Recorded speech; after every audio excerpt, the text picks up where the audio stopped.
Chapter 10, Ethics of IT Organizations, Part 3 of 4, Other Ethical Issues. The learning outcomes include: recommend how employers may create a safe working environment for their employees to minimize repetitive motion injuries. Evaluate U.S. laws, rules, and regulations related to monopolies and free competition. Explain what to do if you plan to sell your product or services internationally. Assess the outcomes of several recent cases and how the courts interpreted monopolizing and competition. From an employer perspective, it's a difficult task to create an inviting and appropriate workplace. People use multiple devices at multiple times in multiple locations and even at home. There are some steps, however, that businesses may follow to minimize employee injuries or maximize employee safety. Let's start by looking at a common employee injury and one that may be mitigated by ergonomically appropriate office and technology designs.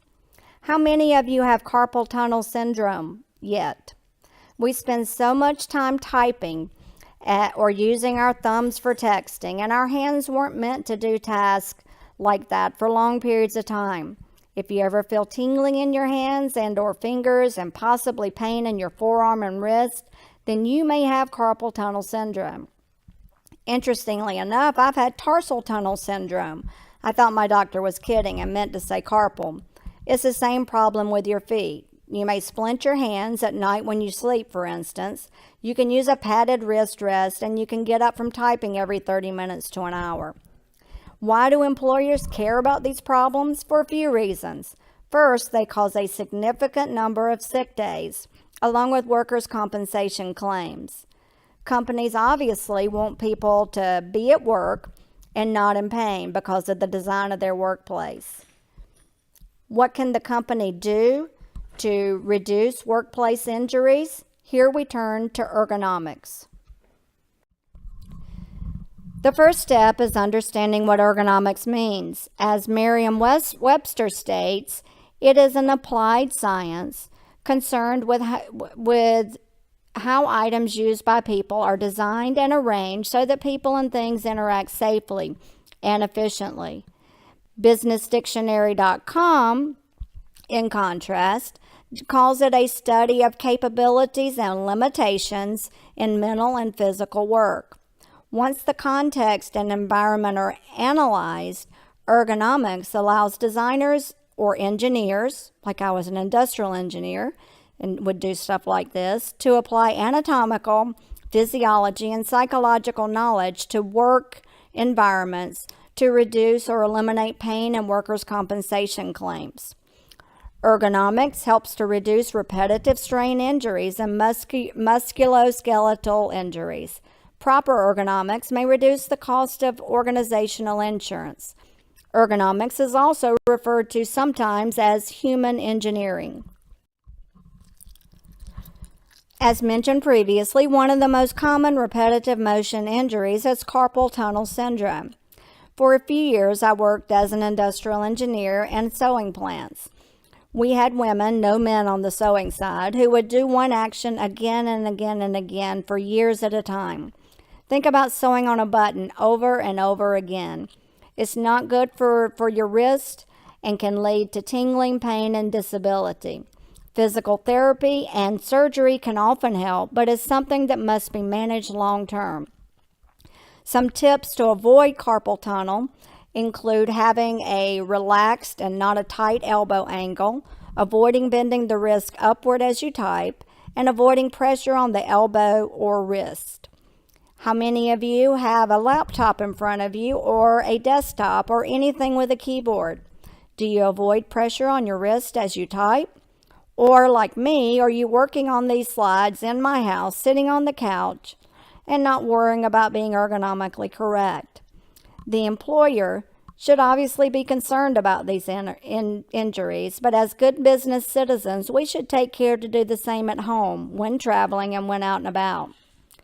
Another problem has emerged recently. You may have heard about it. Let me start by asking, how many of you have a cell phone in front of you right now?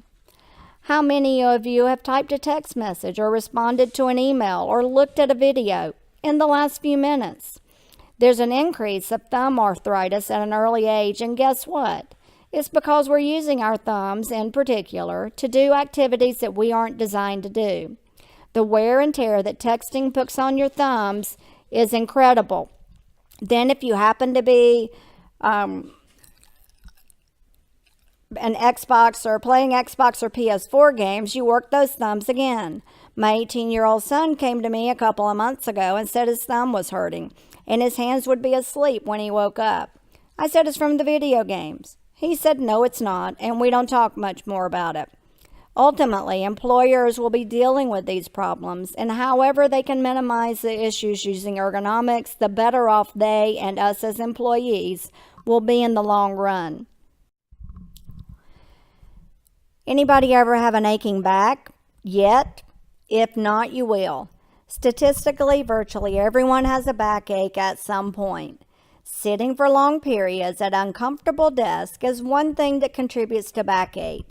Design with ergonomic standards in mind, and the employer can minimize this problem and likely save on insurance cost.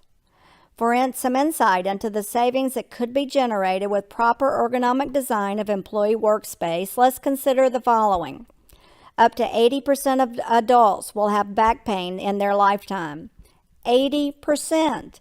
That's a huge number and represents savings if the employer can reduce that number even a little bit. Low back pain is the #1 cause of disability worldwide. An employee with disabilities may not be able to reach full potential. Further, you have to hire, train, and replace employees who leave work due to disability. Back pain is the #2 cause of missing work after colds and other upper respiratory infections. That's a large number of employees who aren't at work. If you can reduce back pain, you may see a decrease in employees who aren't able to come to work. Estimates show that about half of all U.S. workers have back pain each year. Personally, I've had back pain multiple times in my life.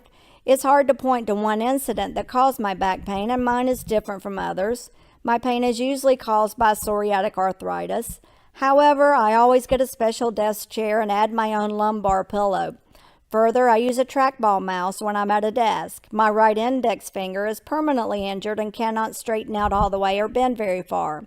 A trackball mouse allows me to use other fingers to manipulate the mouse and relieve strain and pain in my injured finger. These little things make my job more comfortable to complete. It's clear that repetitive motion injuries and back injuries are common causes of worker absence and common complaints for workers' compensation claims. One of the first places to start with ergonomics is the desk area. You can find various free worksheets online to help you make sure that your workspace is appropriate. You want to make sure that monitors are at or slightly below eye level. Your elbow should form a 90-degree angle when you are typing. Your wrist should rest comfortably. Your chair should be comfortable and your feet should be either on the floor or on a platform.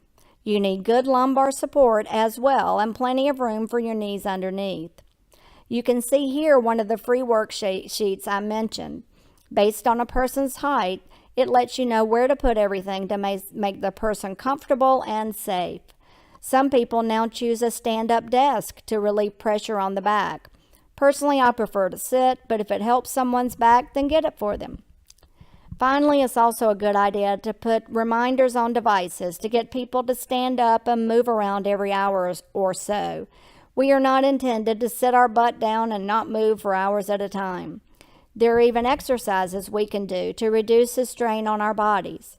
But I found the exercises kind of weird to do.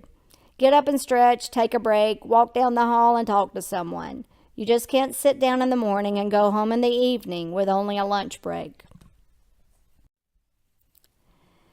Now we have our employees safe, healthy, and present. Let's look at some things we can't do.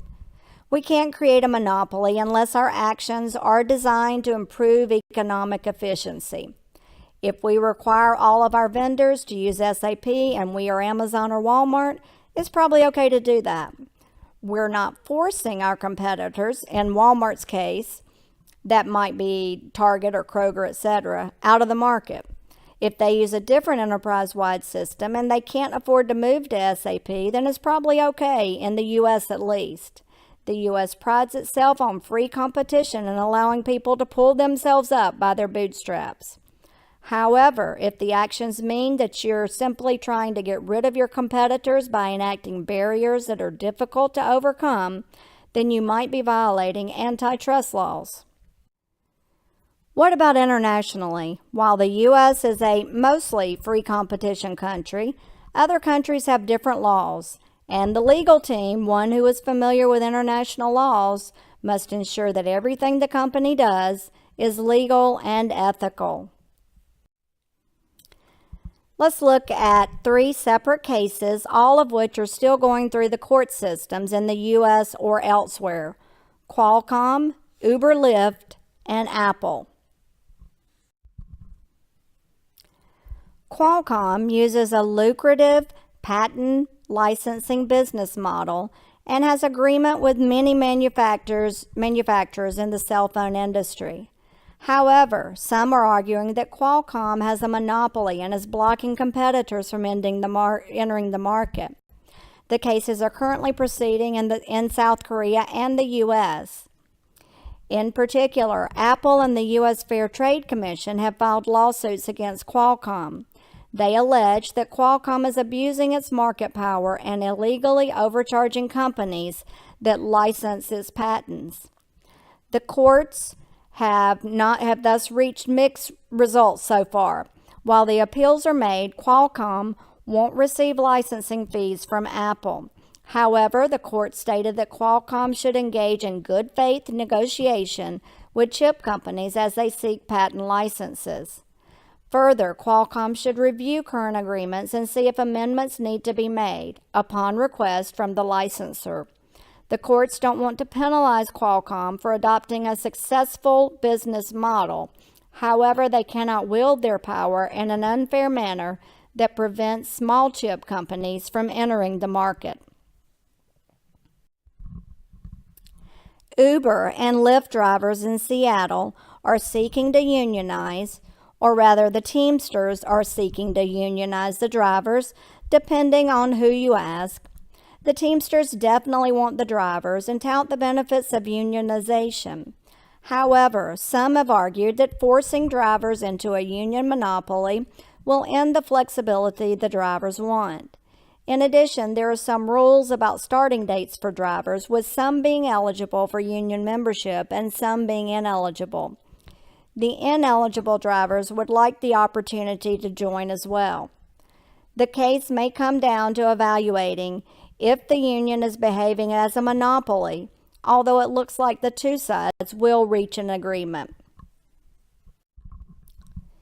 Finally, let's turn to Apple. Apple's iPhone App Store only allows developers to post apps after going through Apple's approval process. Apple then requires the developers to share revenues. The contention is that Apple monopolized the market for iPhone apps. Users are not allowed to buy apps outside of Apple's iPhone App Store, leading to higher prices. Developers claim that Apple's practices are anti-competitive as opposed to the Android apps in Google Play and elsewhere. With those developer models, I can create an app and post it today if I want to do so. Apple said that users did not have standing to sue because they bought the apps from the developers, not from Apple. However, remember what I said earlier, Apple requires developers to pay a portion of their revenue in exchange for the right to sell there. Therefore, the users argue that they do have standing to sue Apple. This case is still making it through the U.S. court systems. Pharmaceuticals provide an interesting legal and ethical analysis, although it's not specifically IT related, beyond the tools used to complete and analyze research and development. Have you seen this guy hanging around, Martin Shkreli? He's a young entrepreneur who goes around buying businesses and hopefully selling them at a profit. Before we talk about why he was in the news, let's look at a little background. The FDA wanted to encourage companies to apply current testing procedures to older products. Thus, the results would be in line with current scientific analysis. In 2006, the FDA decided to offer market exclusivity on older drugs that were submitted for approval under the updated guidelines. One of the companies who applied using the new procedure was Turing, which Shkreli had bought. In 2011, they tested the safety of colchicine, a drug that has been used to treat gout for centuries. After the completed testing, the FDA gave Turing an exclusive license, in effect a monopoly, on the drug. Turing raised the price 2,660%, from about $13.50 a pill to $750 a pill. That's not a typo. The price went up by over $700 per pill. The drug is used to treat toxoplasmosis in immunocompromised patients, typically patients with HIV/AIDS or organ transplants. At the time, it was the only drug available for a disease that affects about 800,000 people worldwide. Turing announced that it was going to reduce the prices and then reversed itself after Shkreli left. Shkreli came to attention of Congress and had an interesting appearance there, where he tweeted during the questioning and refused to answer most questions, smirking when the questions were asked. In December 2015, Shkreli was arrested and charged with securities fraud, running a Ponzi-like scheme, and using money from one company to pay for bills at other companies. He was found guilty on 2 counts of securities fraud and 1 count of conspiracy to commit securities fraud. He was acquitted on several other charges, and the verdicts are being appealed as of late 2017. Shkreli claimed he was targeted for prosecution due to the controversy over raising the price of the drug. I don't know. What do you think? At one point, Shkreli was called the most hated man in America. It was hard to be sympathetic to his situation since he's worth about $45 million.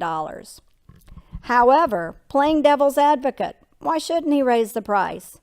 Morally, it might be wrong. It's only unethical if people can no longer afford the medicine. Shkreli claimed that insurance still covered the drug and patients actually might pay less because it's a generic drug. We are a market-driven society, and if the market can handle the increase, why shouldn't he make more money? If you could get that money for your expertise, would you do it? Would you get the most you could get, weighing factors like location, working conditions, work-family priorities, etc.? The problem was that this increase was made very public. Shkreli was active on Twitter until he was banned and was outspoken about everything. It's not surprising that he is viewed so unfavorably.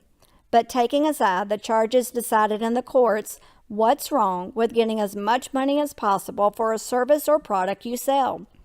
He likely made the company stakeholders happy. They make more money. But the community goodwill was incredibly bad, and karma came and made him pay with the criminal charges. Price increases like these are not unusual in pharmaceuticals. In fact, prices for brand and generic drugs are too high, many argue. The argument has always been that companies spend so much on research and development, and they recoup that investment by having a monopoly on the drug initially, then allowing the free marketplace to take over. Industry executives argue that they spend $2.7 billion on research and development and testing. However, a recent study showed that the actual cost of research, development, and testing was closer to $650 million. With that information, Sham Melankati of Memorial Sloan said, "I think these results would suggest that pharmaceutical drug development is extremely lucrative, and the current drug prices are not necessarily justified by the R&D spending on these drugs. Again, in a free market society, you want people to research and develop new drugs for other products and profit when they participate in a free market economy.